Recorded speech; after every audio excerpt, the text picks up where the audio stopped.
자, 9번 봅시다. 225분의 1의 어떤 자연수 x를 곱해서 10의 n승분의 a의 꼴로 나타낼 수 있을 때 a와 n이 자연수고 그때 a, n, x의 최소값을 구하는 문제입니다. 쉽게 적어보자. 225분의 1에다가 어떤 수 x를 곱해서 이게 10의 n승꼴로 표현된대. 분모가. 10의 n승은 12 2 곱하기 5이기 때문에 10의 n승도 또한 2의 n승 곱하기 5의 n승이죠. 따라서 이 수가 여기 분모가 2의 n승 곱하기 5의 n승 그리고 분자에 어떤 자연수가 오기 위해서 얘를 소인수 분해해서 어떤 수가 곱해져야 이렇게 생기는지를 확인을 해봐야 됩니다. 그래서 225를 소인수 분해를 먼저 해야 됩니다. 225를 소인수 분해해주면은 5로 되죠. 5, 4, 20, 5, 5, 25. 또 5로 되죠. 5, 9, 45. 3, 3은 9. 해서 225가 3의 제곱 곱하기 5의 제곱분의 1이 되고 거기에다가 이제 뭔가 x를 곱해서 이 모양을 만들어 줘야 돼. 그럼 그러기 위해서는 먼저 3의 제곱을 약분시켜서 없애야 되기 때문에 이 분자에 3의 제곱이 있어야 됩니다. 3의 제곱이 무조건 있어야 됩니다. 물론 3의 세제곱, 4제곱도 가능하죠. 일단 최소한 3의 제곱은 있어야 얘를 약분시켜서 없앨 수 있다고. 그리고 분모에 5의 제곱이 있기 때문에 여기 분모에 또 2의 제곱이 있어야 2의 제곱 곱하기 5의 제곱에서 10의 제곱, 즉 10의 거듭제곱꼴로 표현할 수 있겠죠. 따라서 10의 2의 제곱은 무조건 있어줘야 됩니다. 오케이? 음. 그런 상태에다가 이제 여기다 추가적으로 뭔가를 더 곱해도 이제 가능한 한 상태인 겁니다. 근데 문제는 색깔 좀 바꿀게요. 이 수가 x인데 걔가 자연수가 돼야 되는데 근데 이 수를 지금 계산하면 4분의 9라서 자연수가 안 되죠. 따라서 이 수가 자연수가 되기 위해서 이 분모에 있는 이 4를 약분시킬 수 있는 수가 분자에도 있어야 됩니다. 그래서 다시 여기 분자에도 2의 제곱이 있어야 되는 겁니다. 이야기죠. 이것만 되는 건 아니고 추가적으로 분모에 10이 하나 더 있어도 현재 10의 제곱, 3의 제곱이 약분되고 10의 제곱이기 때문에 분모가 10의 n승꼴로 표현되는데 여기다가 분모에 10이 하나 더 있어도 뭐 상관없겠죠.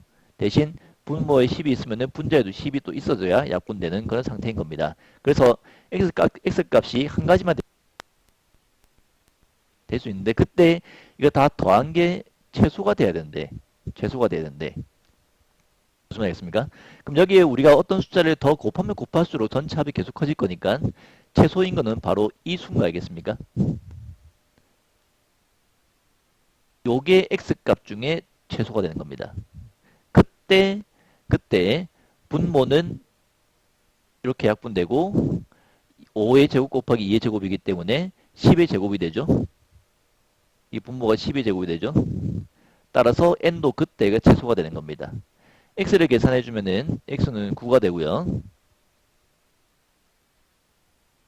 그때 a 값은 여기에 분모가 10의 제곱으로 나타내주고 이게 약분되었을 때 남는 게 4가 되죠. a가 4. 이때가 최소가 되는 겁니다. 이 수 말고도 다양하게 될 수 있어. 이 상태에다가 분모 문제에 10을 곱하고 뭐 100을 곱하고 해도 되는데 그러면은 이 값들이 점점 커질 겁니다. 최소값은 이 세 개를 다 더해주면 된다. 다 더해주면은 15죠. 따라서 답은 1번. 1번. 이렇게 푸는 겁니다. 됐죠? 자, 그 다음 13번.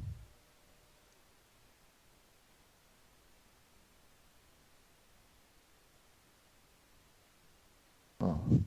13번. 다음 중 옳은 것을 모두 고르래. 아, 여기 조금 이제 생각을 좀 해야 되는 겁니다. 계산이 아니고 이거 생각을 좀 해야 돼.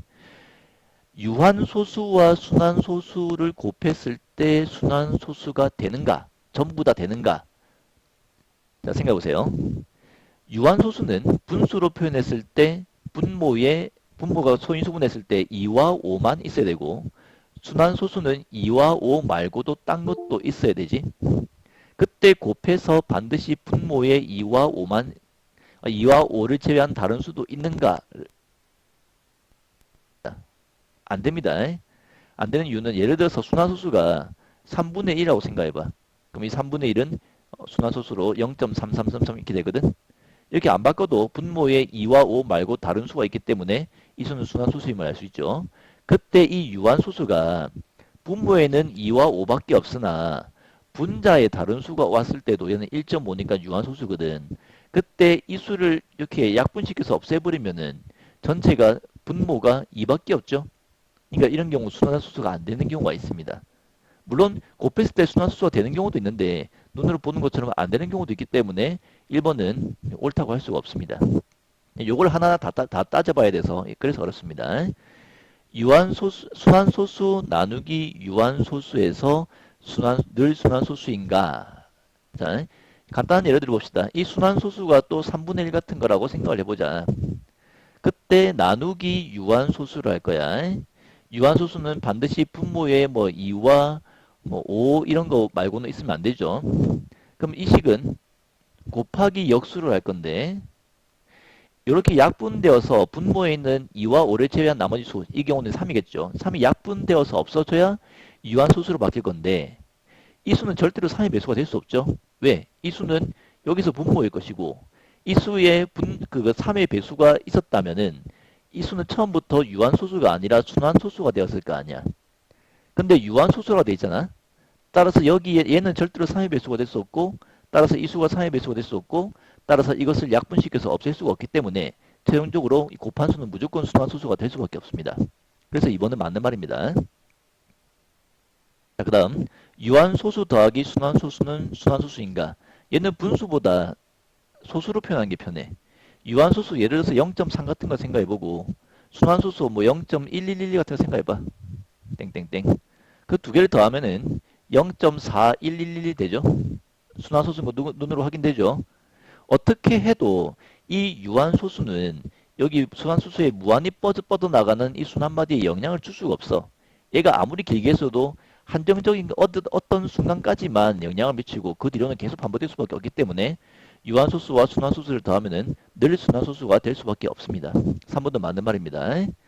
유한소수 빼기 순환소수도 3번과 같은 이유로 늘 순환소수가 됩니다. 뭐 간단하게 0.3 빼기 0.1111 하면은 이게 0.18888888888 뭐 이런 식으로 표현되거든. 오케이? 따라서 이 4번과 같은 이유로 얘가 요 위쪽에만 영향을 주고 밑에 이렇게 무한히 반복되는 것에는 이게 이걸 없애거나 할 수 있는 방법이 없기 때문에 유한소수에서 순환소수를 더하거나 빼서는 무조건 순환소수가 될 수밖에 없습니다. 순환소수 나누기 순환소수가 순환소수인가? 뭐 아주 간단한 얘기 드릴 수 있죠. 똑같은 거 두 개 나누면은 1 나오잖아. 유한소수가 나와버리죠. 따라서 이런 경우 때문에 안 됩니다.